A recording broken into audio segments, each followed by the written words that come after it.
നമ്മളിത് എങ്ങനെയാ ഉറപ്പിക്കുക എന്റെ കൂടെയുള്ള ഒരാൾ നാർസിസിസ്റ്റ് ആണ് എന്നുള്ളത്? അത് സത്യം പറഞ്ഞു കഴിഞ്ഞാൽ നിങ്ങൾക്ക് ഒരിക്കലും അങ്ങോട്ട് ഒബ്സർവ് ചെയ്ത് നിങ്ങളുടെ എക്സ്പീരിയൻസ് വെച്ചിട്ട് ഉറപ്പിക്കാൻ പറ്റില്ല. കാരണം നമ്മുടെ ഒരു പാർട്ട്ണർ ഒരു ഡിപ്രസീവ് ഫേസിലൂടെ പോവാൻ എന്ന് വിചാരിക്കും. ഓക്കെ, അപ്പം ഡിപ്രഷന്റെ പല ടൈപ്സ് എടുത്തു നോക്കിക്കഴിഞ്ഞാൽ അതിനകത്ത് മെയിലിൽ വരുന്ന ഒരു പാറ്റേൺ ആണ് അജിറ്റേറ്റഡ് ഡിപ്രഷൻ.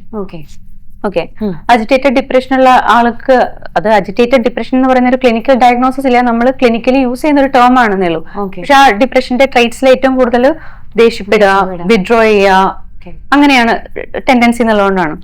അപ്പൊ അയാൾ ആ ഒരു ഡിപ്രസീവ് ഫേസിൽ ട്രീറ്റ്മെന്റ് ഒന്നും എടുക്കുന്നില്ല, അത് അയാൾക്ക് അവയർനെസ് ഇല്ല, പാർട്ട്നേഴ്സിന് അവയർനെസ് ഇല്ല എന്നുണ്ടെങ്കിൽ അയാളെ കാണുന്ന എക്സ്പീരിയൻസ് ചെയ്യുന്ന ആളുകൾക്ക് അത് ടോക്സിക് അല്ലേ? തീർച്ചയായിട്ടും യെസ് അല്ലേ? അപ്പൊ ഇത് കൺസിസ്റ്റന്റ് ആയിട്ട് എക്സ്പീരിയൻസ് ചെയ്യാണ്, ഒരു 3 months 6 months എക്സ്പീരിയൻസ് ചെയ്യുകയാണെങ്കിൽ ഞാൻ നേരത്തെ പറഞ്ഞ കൺസിസ്റ്റൻസിയും കാര്യങ്ങളും ഒക്കെ വെച്ചിട്ട് തോന്നിക്കൂടെ? ഇനിയിപ്പം നേരത്തെ പറഞ്ഞ പോലെ OCD ട്രേറ്റ്സ് ഉള്ള ഒരാള് അയാളാണെന്നുണ്ടെങ്കിലും ഇതുപോലെ കൺട്രോളിങ് ബിഹേവിയേഴ്സോ കാര്യങ്ങളോ വരാം.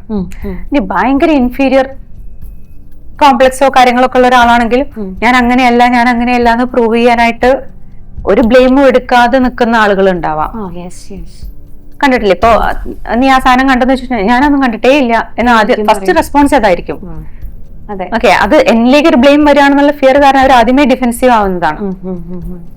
അപ്പൊ അക്കൗണ്ടബിലിറ്റി എടുക്കാതിരിക്കുക, ബ്ലെയിം ഷിഫ്റ്റ് ചെയ്യുക, മനസ്സിലാവുന്നുണ്ട്? ഇങ്ങനത്തെ പാറ്റേൺസ് വേറെയും പല അസുഖങ്ങളുടെയും പല കണ്ടീഷൻസിന്റെയും നമ്മളുടെ ട്രേറ്റ്സിന്റെ ഒക്കെ ഭാഗമായിട്ടൊക്കെ വരാം. സോ ഒരു നിങ്ങൾ ഒറ്റയ്ക്ക് ഡയഗ്നോസ് ചെയ്യരുത് നിങ്ങളുടെ പാർട്ട്നേഴ്സിനെയോ ഫാമിലി മെമ്പേഴ്സിനെയോ എന്നുള്ളതാണ് ഫസ്റ്റ് കാര്യം.